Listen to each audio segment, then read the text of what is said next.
শীত আৰু প্ৰচণ্ড শীতৰ পৰা ৰক্ষা পাবলৈ আপুনি হয়তো গৰম কাপোৰ পৰিধান কৰিছে নতুবা আপুনি শীতৰ আমেজু লৈছে কিন্তু ৰাজ্যৰ বিভিন্ন প্ৰান্তত একাংশ লোকে এই প্ৰচণ্ড শীতত মুকলি আকাশৰ তলত আহি কেৱল চকুলো টুকিছে কেৱল হিয়া ঠাকুৰি কান্দিছে সেই লোকসকলে কিয়নো প্ৰশাসনৰ তৰফৰ পৰা সেই লোকসকলৰ বাসগৃহত বৃহৎ উচ্ছেদ অভিযান চলোৱা হৈছে যাৰ বাবে সেই লোকসকলৰ মাজত এতিয়া হাহাকাৰ লাগিছে তেওঁলোকৰ এতিয়া থাকিবলৈ নাই ঠাই এতিয়া খাবলৈ নাই খাদ্য আমি দৃশ্যাংশ দেখুৱাম ক'ত সংঘটিত হৈছে এই ঘটনা আমি পুনে পুনে আপোনালোকক ফুল স্ক্ৰিনত সেই দৃশ্যাংশ দেখুৱাবলৈ চেষ্টা কৰিছো এটো ৰাজ্যত প্ৰচণ্ড শীত আৰু প্ৰচণ্ড শীতৰ মাজতে এইবাৰ মুকলি আকাশৰ তললৈ ওলাই আহিছে চকুলো টুকিছে একাংশ লোকে কিয়নো প্ৰশাসনৰ তৰফৰ পৰা বৃহৎ উচ্ছেদ চলোৱা হৈছে গোৱালপাৰা জিলাৰ লক্ষীপুৰৰ কুমাৰীখালী বনাঞ্চলত 60 পৰা 70 হেক্টৰ মাটিত উচ্ছেদ চলিছে আৰু 10খন এক্সকেভেটৰৰ সহায়ত চলিছে প্ৰশাসনৰ বুলডোজাৰ আমি দৃশ্যাংশ আপোনালোকৰ মাজলৈ আগবঢ়াইছো যেটো প্ৰচণ্ড শীতত ৰাজ্যত এতিয়া প্ৰচণ্ড শীত এতিয়া লোকসকলে শীতত কঁপিছে কিন্তু তাৰ মাজতে এইবাৰ মুকলি আকাশৰ তলত চকুলো টুকিছে একাংশ লোকে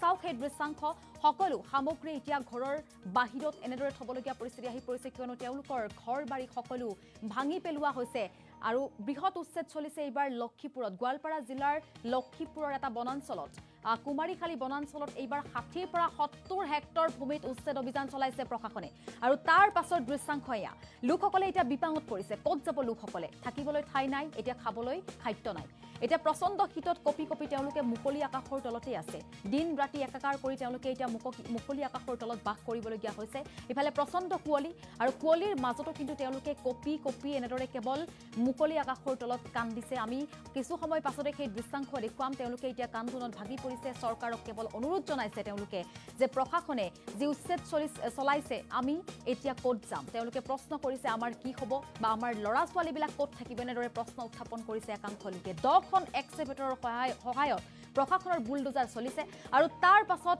ঘৰৰ সকলো সামগ্ৰী বিছনা বাচন বৰ্তন সকলো এনেদৰে বাহিৰত ওলাই থবলগীয়া পৰিস্থিতি আহি পৰিছে এক অবৰ্ণনীয় পৰিস্থিতি বিৰাজ কৰিছে এতিয়া গোৱালপাৰা জিলাৰ লক্ষীপুৰৰ বনাঞ্চলত যিহেতু এতিয়া 60 পৰা 70 হেক্টৰ ভূমিত উচ্ছেদ চলাইছে প্ৰশাসনৰ তৰফৰ পৰা আমি দৃশ্যাংশ আপোনালোকক দেখুৱাইছো প্ৰচণ্ড শীতৰ মাজতে এইবাৰ পুনৰ প্ৰশাসনে চলাইছে বৃহৎ উচ্ছেদ অভিযান এই ঘটনা সংঘটিত হৈছে গোৱালপাৰা জিলাৰ লক্ষীপুৰৰ কুমাৰীখালী বনাঞ্চলত লোকসকলে উচ্ছেদৰ জাননী দিয়া হৈছিল তাৰ পাছতে উচ্ছেদ চলোৱা আজিৰ পৰা আৰম্ভ কৰা বুলি জানিব পৰা গৈছে আৰু তাৰ পাছতে সাধাৰণ জনতা এতিয়া কেৱল হাহাকাৰ কৰিছে তেওঁলোক এতিয়া বিপাঙত পৰিছে তেওঁলোকে ক'ত যাব ক'ত থাকিব এই প্ৰচণ্ড শীতত বাহিৰলৈ ওলাব নোৱাৰা পৰিস্থিতি আহি পৰিছে প্ৰচণ্ড কুঁৱলীৰ বাবে এতিয়া কুঁৱলীয়ে এতিয়া সানি ধৰিছে আৰু তাৰ পাছত কিন্তু এই লোকসকলে মুকলি আকাশৰ তলতেই দিন ৰাতি একাকাৰ কৰিবলগীয়া হৈছে তেওঁলোকে ৰাতিও বা নিশাটো কটাবলগীয়া হৈছে মুকলি আকাশৰ তলতেই আমি সেই দৃশ্যাংশ দেখুৱাইছো এবাৰ আপুনি কল্পনা কৰক এই লোকসকলৰ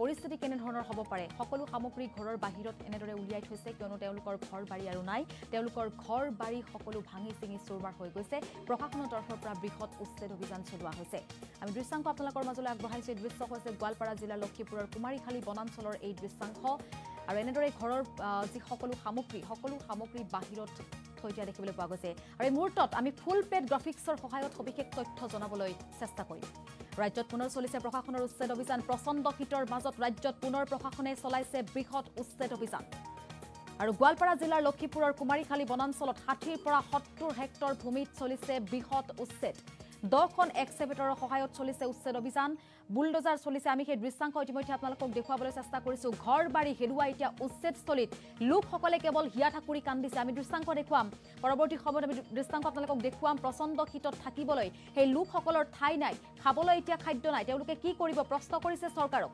প্ৰশাসনৰ উচ্ছেদৰ পাছত মুকলি আকাশৰ তলত উচ্ছেদিতৰ পৰিয়াল মুকলি আকাশৰ তলত তেওঁলোকে ওলাই অহা দেখিবলৈ পোৱা গৈছে আৰু আমাৰ ঘৰ ভাঙিলে আমি ক'ত যাম বুলি তেওঁলোকে প্ৰশ্ন কৰিছে আমাৰ যে ঘৰ ভাঙিলে আমি এতিয়া ক'ত যাম আমাক শেষ কৰিলেও কৰি দিয়ক কিন্তু আমি ঘৰ এৰি নাযাওঁ বুলি হুংকাৰো প্ৰদান কৰিছে আজিৰ দিনটোত লোকসকলে প্ৰচণ্ড শীতত ৰাজ্যত পুনৰ প্ৰশাসনৰ উচ্ছেদ অভিযান চলিছে আমাৰ হাতত কিছু মন্তব্য আহিছে উচ্ছেদিতৰ মন্তব্য আছে আমি যদি সম্ভৱ হয় তেওঁলোকৰ সেই মন্তব্য আগবঢ়াব বিচাৰিম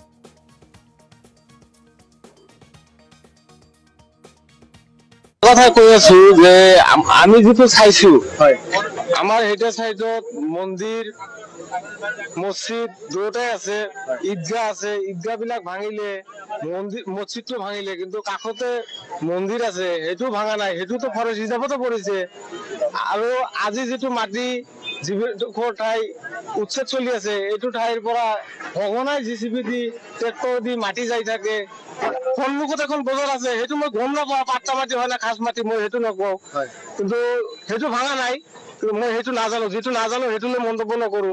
কিন্তু আচলতেতো মন্দিৰ মছজিদখনতো একেলগতে আছিল, সেইটো ভাঙি দিলে। আমাৰতো আপোনাৰ নাম কৈ দিলে। মই আজি মোৰ বয়স হ'ল 32 ৰানিং। মোৰ খুৰা আছে, মোৰ আটা আছে, বহুত সব ইয়াৰ পৰাই মৰি গেল।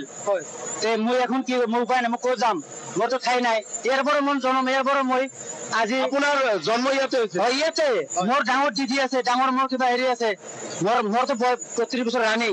আৰু মোৰ কিবা হেৰি মোৰ ইয়াতে মোৰ কোনো ঠাই নাই। চৰকাৰক কি জনাব?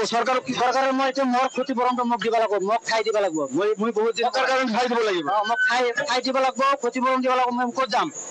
তেনেহ'লে আমাক ঘূৰি গৈ মাৰি থিয়ে যাওক, মোৰ কোনো কথা নাই। আৰু মোৰ এইখিনি বস্তু পাই চব ওলাইছো, তাৰ তামোল গছ ঘূৰি দিয়ে ভাঙি দিলে, মোৰ কিমান ক্ষতি হৈছে। আৰু গাড়ীত তামোল গছ দি আছিল, চব ভাঙি দিয়ে। মোৰ ঘৰ চৰ মোৰ আছিল 5টা ঘৰ, 5টা ঘৰ একটা খুলিব খুজিছো, মোৰ সোমাই নাই। মোক মই বাহিৰত কাম কৰি থাকো, আহি আছো, ৰাতি আহি আছো। আজি কমিটি খুলিব নালাগে, মই খুলি আছো।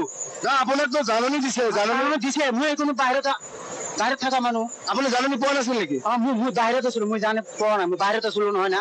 তাৰপিছত মই যাৱাৰ পিছতহে কালিহে পালো, ৰাতিত মই আহিলো। অহাৰ পিছত ঘৰ চৰ এইবিলাক খুলি ৰেডি গলো, তাৰ মই নাপালো। মোৰ নাই মানে মই অকলে মানে এতিয়া ক'ত যাব, ক'ত থাকিব? এতিয়া মোৰ ঠাই নাই, মই ক'ত যাম? এতিয়া লাগিলে মই গৰিম লাগলো।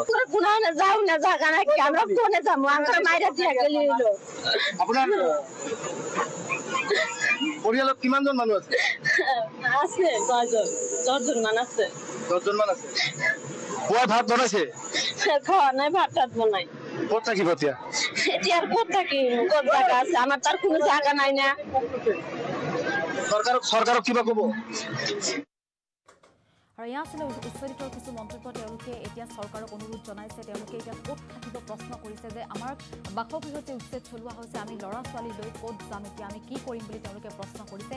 ইয়াত কৰি কান্দা দেখিবলৈ পোৱা গৈছে। আৰু ৰাজ্যৰ বিভিন্ন প্ৰান্তত এনেদৰে প্ৰশাসনৰ তৰফৰ পৰা উচ্ছেদ চলোৱা হৈ আছে। আজি কিছুদিন পূৰ্বে এই প্ৰচণ্ড শীতত উচ্ছেদ চলোৱাৰ বাবেই এজন লোকৰো মৃত্যু হৈছিল, এগৰাকী লোকে প্ৰাণ দিবলগীয়া পৰিস্থিতি আহি পৰিছিল। আৰু এই প্ৰচণ্ড শীতত এই লোকসকলৰ বিননি কোনে শুনিব বা এই লোকসকলৰ দুখ কোনে বুজিব, এতিয়া ডাঙৰ প্ৰশ্ন উত্থাপন হৈছে। কিয়নো তেওঁলোকে বাৰম্বাৰ কৈছে যে প্ৰশাসনৰ তৰফৰ পৰা যি উচ্ছেদ চলোৱা হৈছে তাৰ পাছত আমাক থাকিবলৈ ঠাই দিবনে বা আমাক মাটি দিবনে বুলি তেওঁলোকে প্ৰশ্ন কৰিছে। সকলোৰে মনত এটাই প্ৰশ্ন উত্থাপন হৈছে যে এই লোকসকল এতিয়া ক'ত যাব, তেওঁলোকে কি কৰিব, সকলোৰে মনত এই প্ৰশ্নটো উত্থাপন হৈছে।